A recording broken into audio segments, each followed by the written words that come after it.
some reason I don't have video. Over here so that I can, and it's the screen.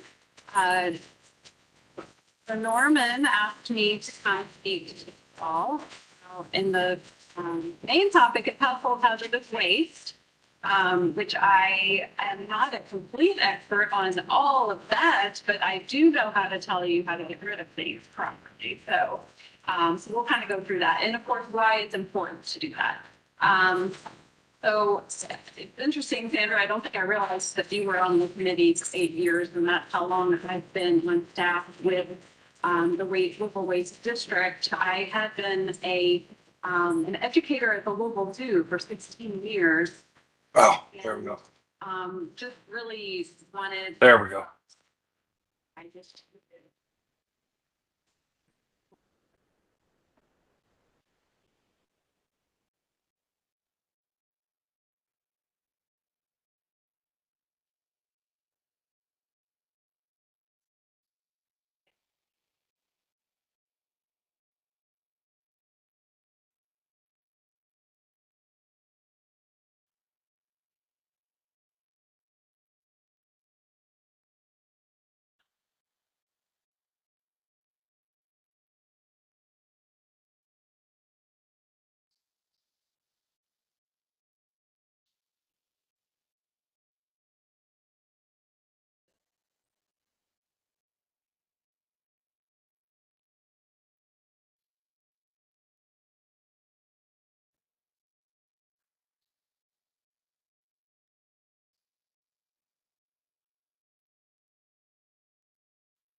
Those are things you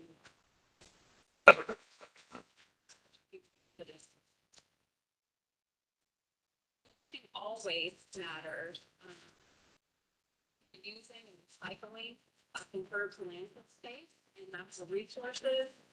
Proper sorting of it prevents contamination, making recycling effective.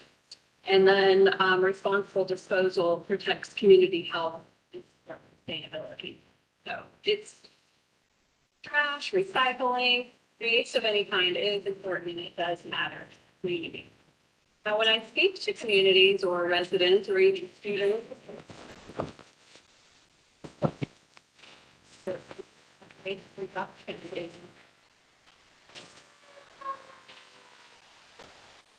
reuse, recycle, throwing up, or anywhere. It's just a little phrase we say, but it is important to be in that order. Reducing waste before you even have to deal with it is the most important thing.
So,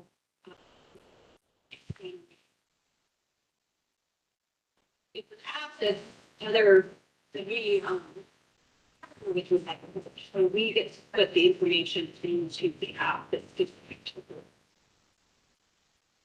So back to kind of a little bit of a focus on household hazardous waste. This is some examples. I mentioned batteries already. Obviously, cleaning agents, hand cleaners, automotive. You know, there's lots of things. Hardware, so like changing oil. It's kind of how they're like, Paste, be specific, pesticides, and also.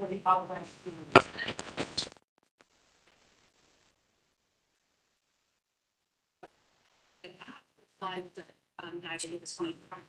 But when it's so done improperly, it's dangerous. So fire hazard for waste because that's they can spark and cause fire.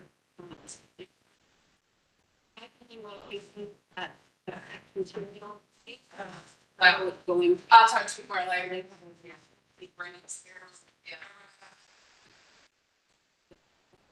Writing of that. So we did a walk It's very. on the path of, Fires. the general path of the boardwalk. I would And it say is that's one of the really wonderful. most common ways that I've heard about that. Explosion hazards, sometimes. I'm paying attention. And they get garbage truck, they're paying that maybe come from having. And that can be an explosion hazard. Just talk to this human, you know. So lots of dangers to not paying attention. Here's are some of the symbols that are sometimes on products. You might consider looking at that dangerous and you might something different. There's lots of new okay, so. And then this is a slide that I in the actual capacity and picture of the hazardous waste that that our facility handles. But these are just a list of some things that can happen to that material to be properly disposed. Reutilization, high temperature incineration, biological methods, landfill in some cases, and recyclable. So basically, as far as having household hazardous waste in your home or even in your garage, always follow any instructions for use and storage. Try to keep those labels intact and over time too. And so never put it in a different container. As you get material, don't switch it to a different container. And never mix anything together because people might react with it. Could be bad. So there's another slide where I wanted to say this, that things about just having the space. I know it's been a couple of years now, I think when Prospect was big with the space. We, as a city, we're looking a lot at storage. So sometimes,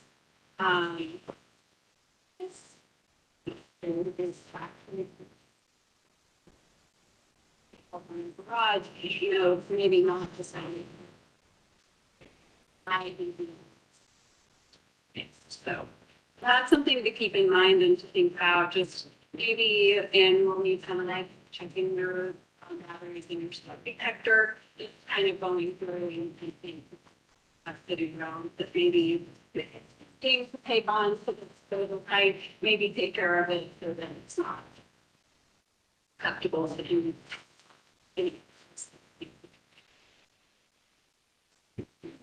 So reducing household hazardous waste, like I mentioned before, you might look for alternative products that don't contain. This website here, it's part of the EPA website, epa.gov, /state for choice, has, a whole website dedicated to checking for either testing for the product, or maybe if you have a product, you might check and see.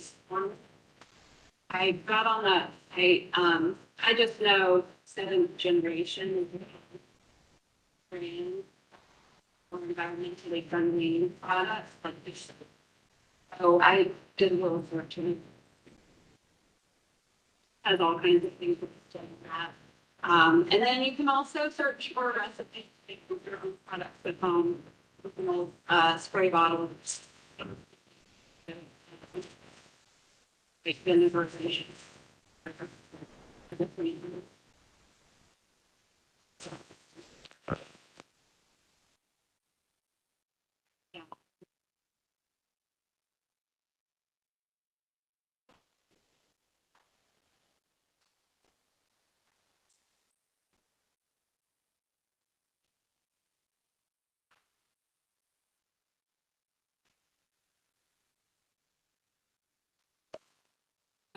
Things that by a loved one.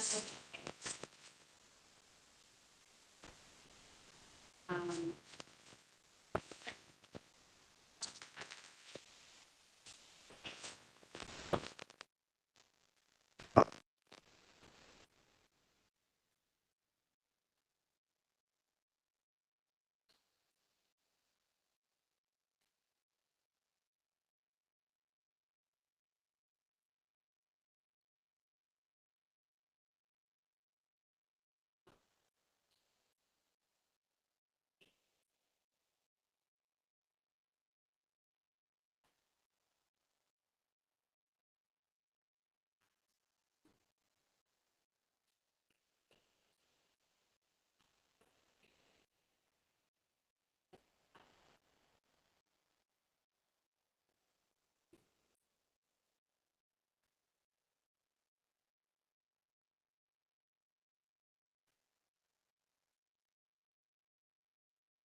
so, um,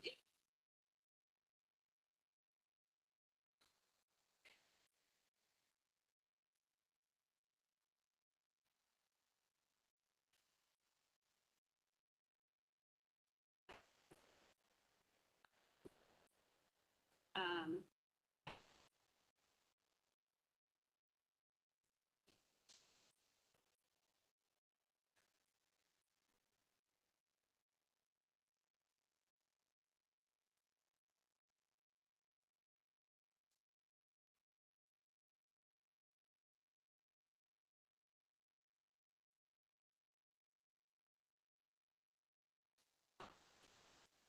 but for now, often don't do drop off events. You know, these sites are set up a certain way to be handle that material. And then you don't even know how much material and that it's kind of complete. So, so for right now, this is pretty much. Yeah, so. Yes, you could. And I'll talk about, this is the whole list of the acceptable items. Now, I would say batteries and light bulbs, fluorescent light bulbs are very common for people to have to get rid of. Good. Take those also to a batteries plus store. So that, which might be closer drive or somewhere closer to where you normally go. So you might consider that. Some materials though, really, there's really nowhere else to take it. And then the automotive fluids, they have a recycling drop-off location on Hubbard Lane, which is more in the east end of the county and also dispose or recycle, motor oil and antifreeze there. So, some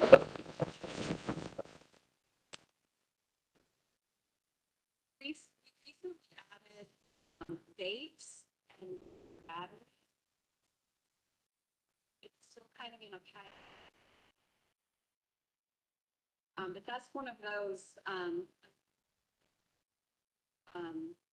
hashed item, you know, people, buy those. They're obviously not good for human health, but the, leftover, any kind of chemical left over in it or the battery itself is dangerous. So I believe having that as an acceptable item is important for those that, maybe use vape things, but also, want to, you know, dispose of them properly. The other thing, that you might, maybe a little more common would be kind of, the gardening, pesticides, maybe some things you have to use. But, you know, when something's good, maybe you don't need to use it anymore. You know, I just want all this.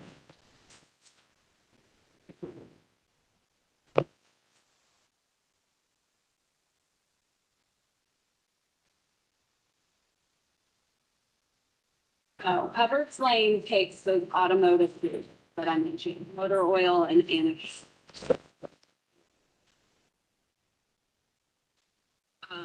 And then, of course, so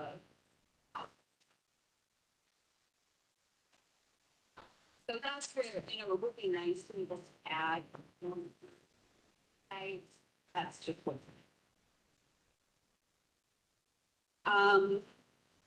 Let's see.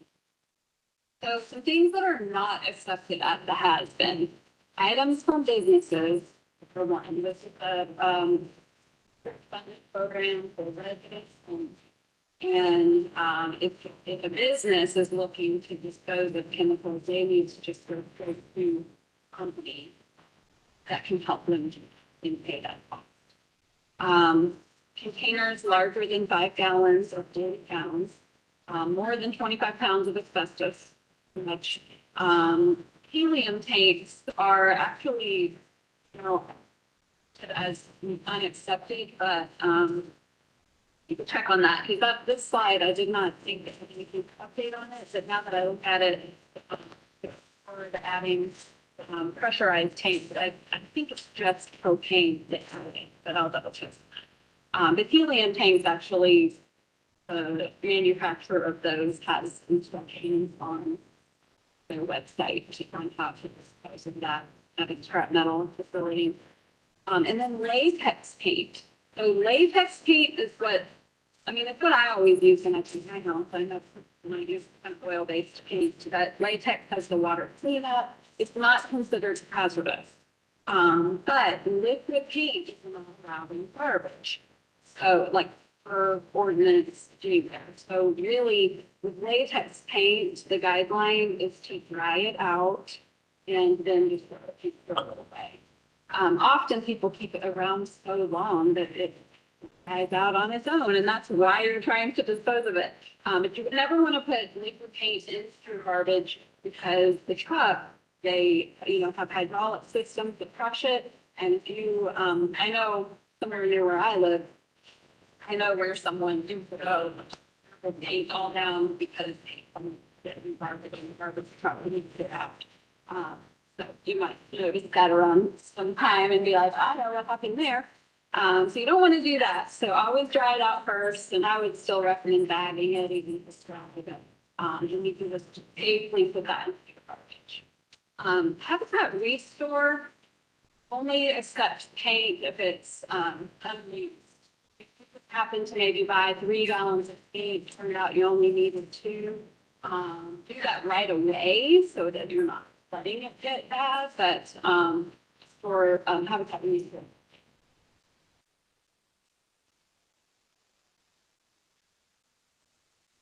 I've never tried it, but that's what I've heard as well. Maybe you guys some cheap kitty litter that's supposed to be absorbent.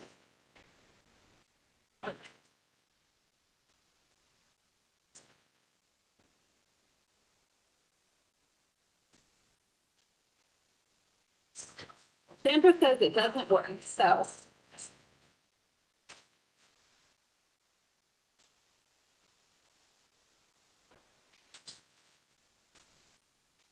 So, yeah, I would also recommend if we're just about anything, I recommend trying to give things away. I always say people love free stuff and sometimes even a half. I wanted to. I would stop. Talking about this or about.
Batteries, drop off house, you can automotive and rechargeable batteries at the has-been. Now, car batteries, occasionally we'll get them, but they're often dealt with as you purchase. Or we'll do, a rebate, you can charge or whatever. If you buy a battery, then. But if you somehow have a car battery, you can dispose of it there. Household batteries, even the alkaline batteries they are environmentally safe from garbage. Like it's not hurting anything. But we do accept them as it has been when we've had to do a very small amount of material within those batteries. So it's kind of, like if you took out those alkaline batteries to Batteries Plus store, they might charge a fee for that because of how much it costs to recycle. They'll do it, but they may charge a fee. But any of them can go to the have-been. And that's typically this day and age. I've been actually working on getting some of our teams to the electronic recycling program. We have a list of what's accepted, but it needs to be updated because see, all this time and we're getting old. And so, but so many things have rechargeable batteries in them, or even a vacuum cleaner, you know. So, so the idea is right now, for sure, if you remove that battery, you can dispose of that as it has been, no matter what.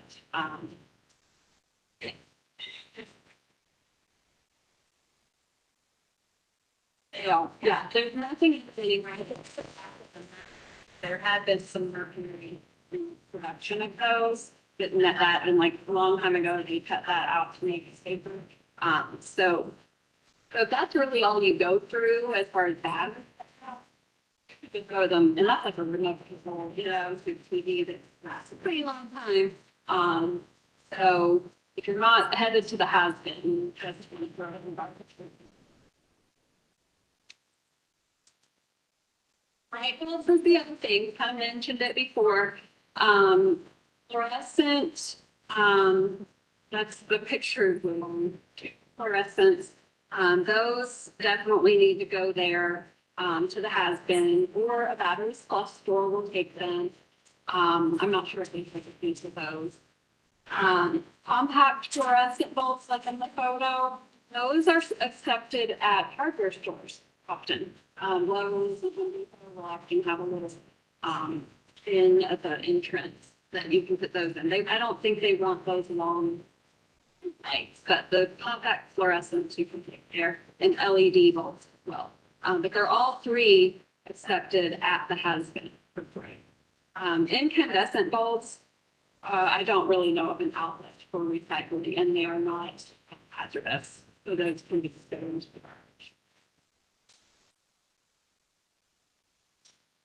This is, I had mentioned already about batteries plus bulb scores. And this is, I took the screenshot just for today, so this is up to date as far as the types of batteries they take. Cold, lead acid, lithium ion, cadmium, nickel metal hybrid, specialty battery. And then all of the lighting too, ballast, fluorescents, compact fluorescent.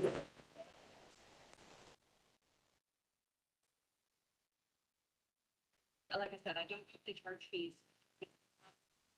A small electronic.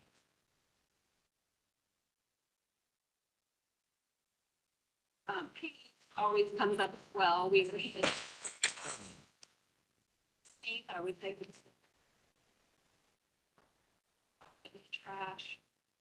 If it's oil based, that.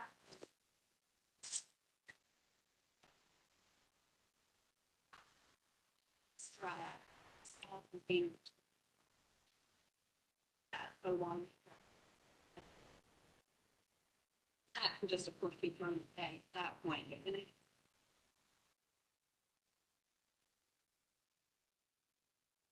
And then, as in oil and gasoline. Antifreeze, oil, those are accepted at our has been.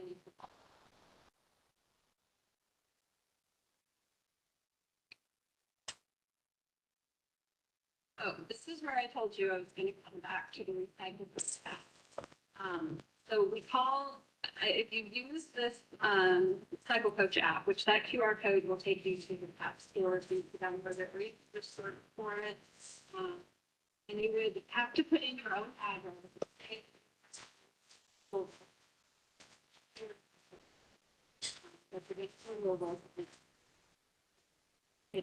And when you put in your address, you'll see everything that anyone will see. The only thing that Prospect residents wouldn't have is your collection count. And you can do that. It's just something we have to work with for the city.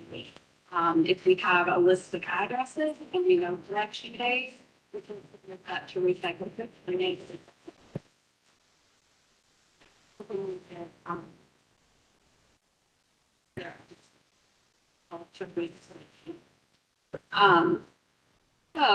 But no matter what, even if you don't have your own collection calendar showing, you see on the calendar events.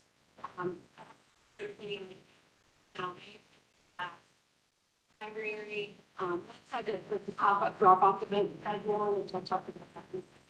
If that schedule is finalized, those will go on the calendar. And any other fun events that our team does, we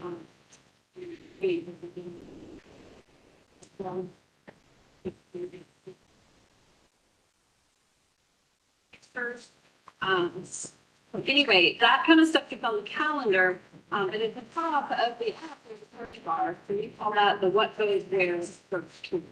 So when you have a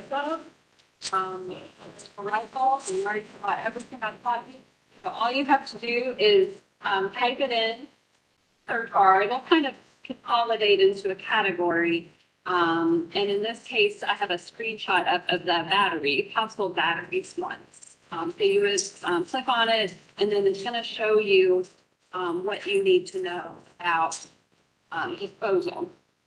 And if there is a drop-off location, like in this case, it has been, and it'll and see the address.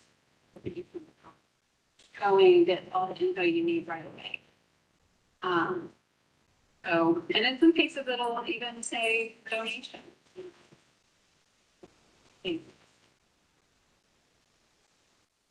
Or compostable, or recycling, or just straight garbage. So we also have drop off, one drop off location, called the Reproduction Center. And, at that location, residents have the opportunity, all year long to drop off up to 4 large household items, food, power, furniture, and up to 3 electronic devices for free, and up to 4 tires. So that's all year, but we take that show on the road every year. So that's our pop-up drop-off events. And that's our little logo we have for it. So I'm working on the calendar right now, but we do those events once a month, March to November, and we scatter those around the county. Kind of brings that drop-off a little closer to everybody. So we end up, I think, as far as the east is, we typically have 2 events at UNL Shelby campus. And then also, we've done that from Creek High School. We might, I'm not sure. So that's what I'm working on, is trying to get that finalized so that we can get that calendar out.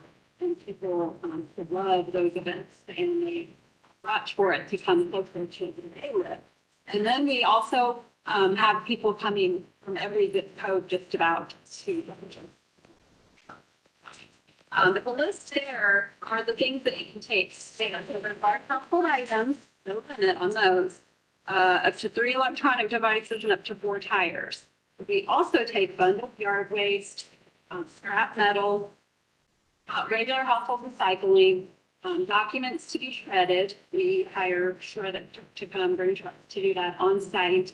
And then the sheriff's department brings deputies to be there and take prescription medication.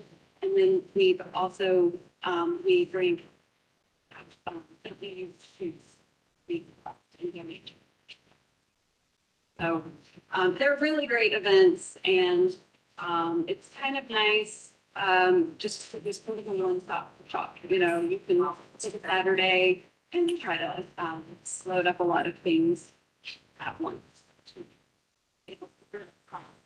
And everything in that list is recycled or donated or basic medications that are incinerated. But large household items, which is last year, the last 2 years, we've had over 50% diversion, meaning more than 50% of the material brought to those events. Able to be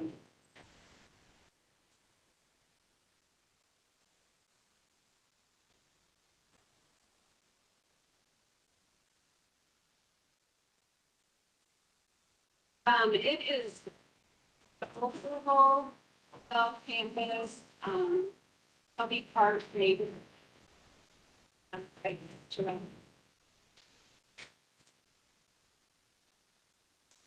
Now, I know it's not posting on hospital scheduling during this presentation, but I know a lot of people get interested in that process. Through the new paper. I just wanted to bring to your attention that our office hosts tours of the local and legal facility now. I've been processing and of a Rumpke tour in Cincinnati. You see where your material likely ends up. Sometimes Rumpke will need to bring some material to West Rock here in Louisville. That material there. A really great tool. But if you're interested in training the facility as well, we host us.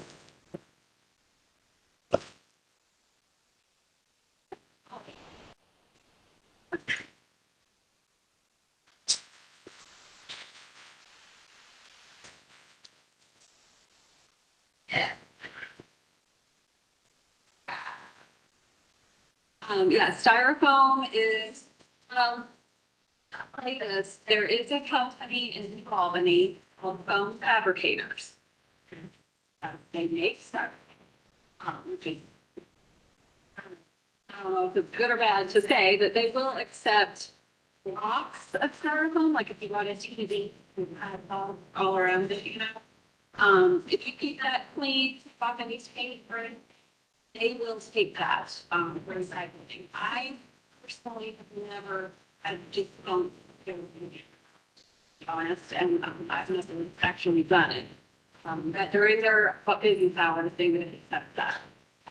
There's a resident who happened to behind his house, and other neighbors put it in, take it. So some people are really gung ho with that.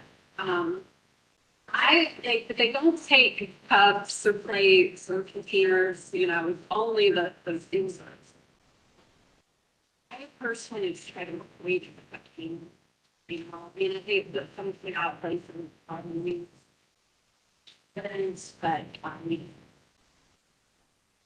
But in restaurants, we don't, you know, that's, yeah, it's thick, but because it's created with this air, there's just not cost effective. And it's lightweight. Facility, typically, or market restaurant, whatever facility, if they, for them to say they accept the material, they have to be able to sort it, be able to package it up, and they have to have a buyer. And that, there's no buyer for that, you know, nobody wants to, you know. So, unfortunately, around here, that I've heard, fact that I've heard, you know, maybe other like long posts, program, they usually.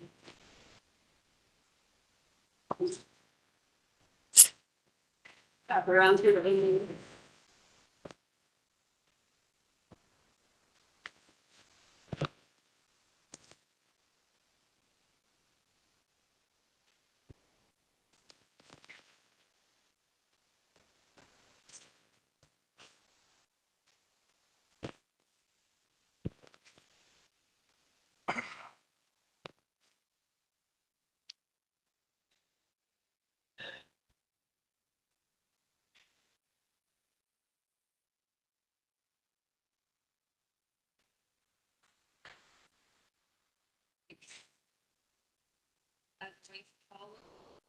when they do.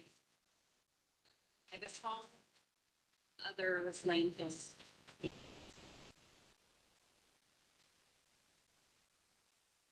So every year, as part of our annual report to the state, we have to get a capacity assurance letter from the landfill. And off the top of my head, I don't know what the number of years is, but since I've been here for 8 years, that number hasn't really changed much. I mean, I could remember earlier. Yeah, I was surprised. Well, because it's compact for time, even if I put this down, like it's not filling it anymore. Um, Settled, but yeah, it just like if they say 30.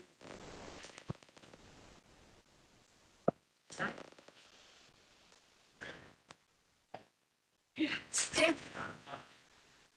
Yeah. Yeah. Like it's about to be full. Yeah.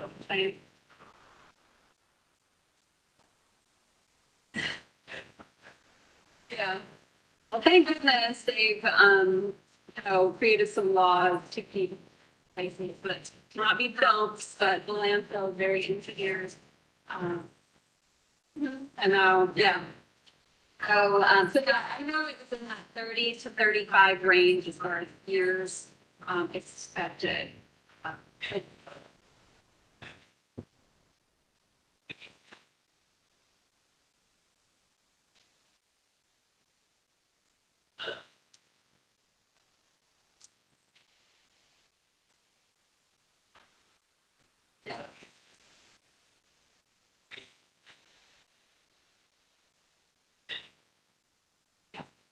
I mean, well, we as an education department, we're, constantly trying to get the word out to have people reducing waste, not throwing everything away, get it fixed instead. That kind of thing. We're working with businesses. There's a lot of for businesses to recycle. I wish almost be easier if we probably had to do it. But instead, we have to get people on board and make them, before it gets too late. Hopefully,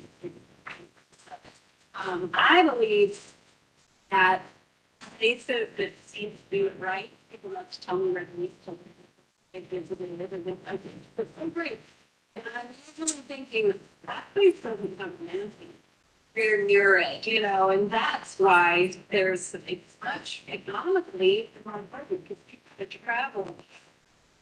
We kind of people to take it to the landfill, and you can save a lot of money by coming up. So you kind of need that little, trying to get things started until you probably.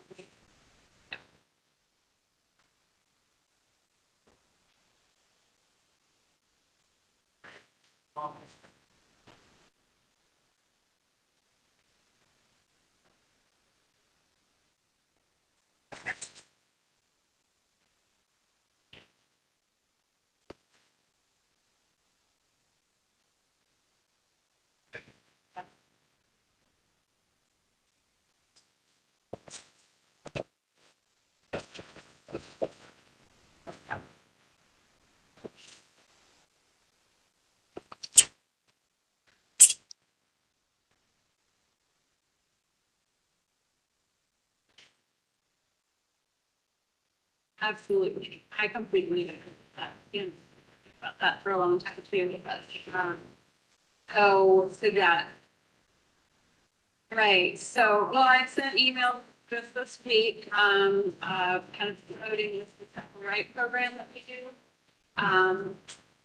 That program now, I will say, I haven't seen any results that it's, participation in recycling, but it's definitely those that are already recycling helps them see, what they might be doing wrong and realize like, okay, I need to do this instead. The tours I think are great, for skeptics. We get people sometimes people just message me randomly on our social media with their idea of what's going on. You can come on a tour. We have a few stuff on that. And so it is a very beneficial experience. I have a video on our No Waste KNOW based blue. Our YouTube channel has some individual videos that just was there. And one just took some of those clips from the recycling facility and just kind of talk about where it goes. So at the very least, looking at a video might help someone realize it. But yeah, if you can get that material to that facility, it's guaranteed going to be acceptable anyway, not the thing they're recycling our place, and that has to go in the trash, but that's what we're trying to get people to do, clean up the process, and it really helps everybody.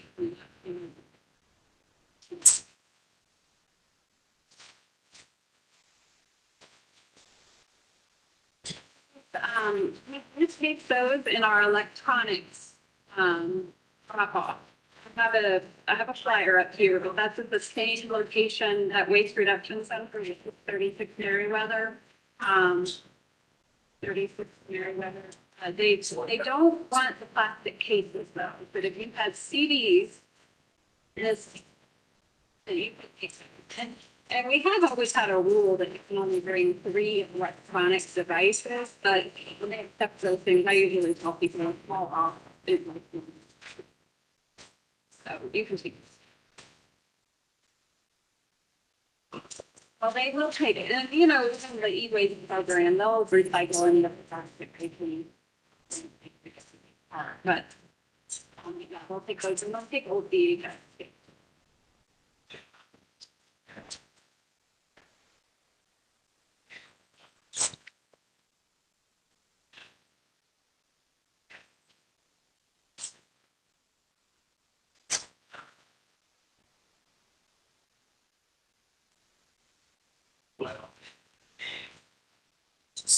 got 40. But, So they got 40. right.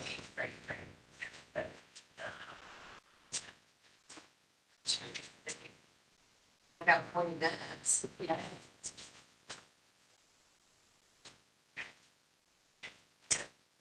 Start.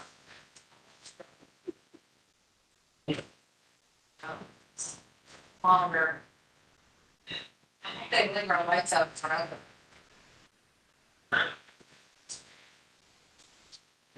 The last week of this month.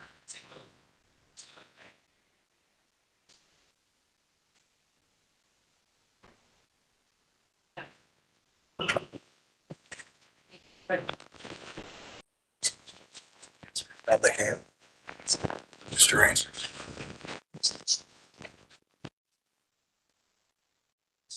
The slides turned out right.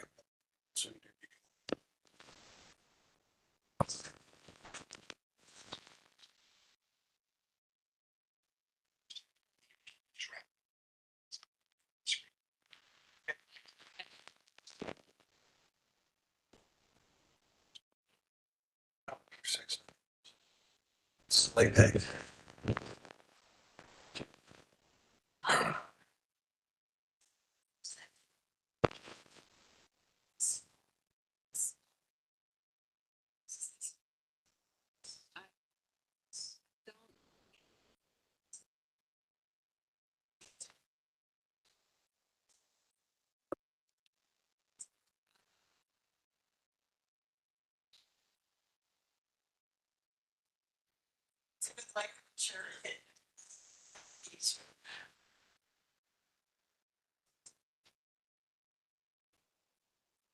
Have anybody, Mike? So, She's an extra, So extra large.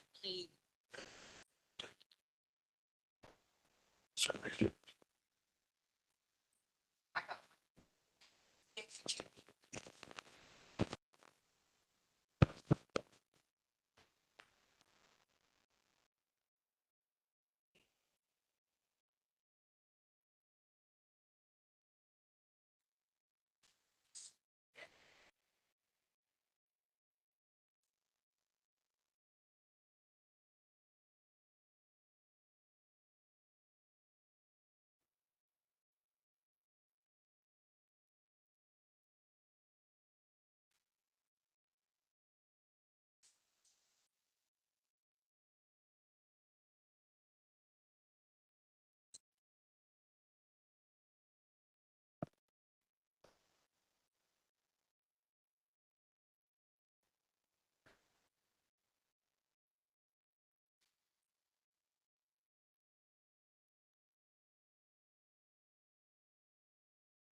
the capture crowd.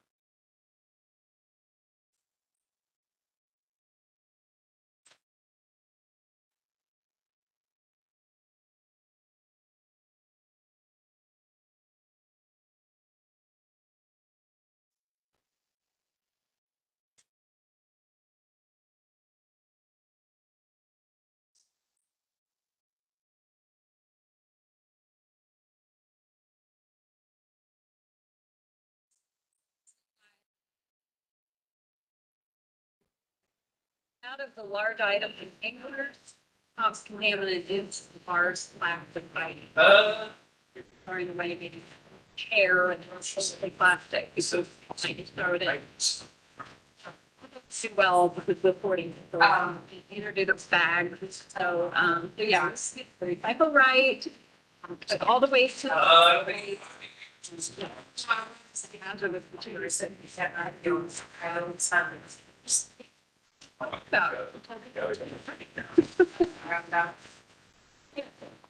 No, it's easy. It's crap. Oh, I thought it's. Not funny. It's catching. And it's disposable, Catching. flyer, and our pop-up drop-off flyer. Sometimes it's out funny. I thought you were saying it's. Right now does not have the. Well, Final, but. yeah, season. Yeah, I like. You said it. Our favorite, one of our favorites. You just said that. On Google Maps. Okay, I was saying, or you saying. It's a tall name. It's a pretty What would you think? No.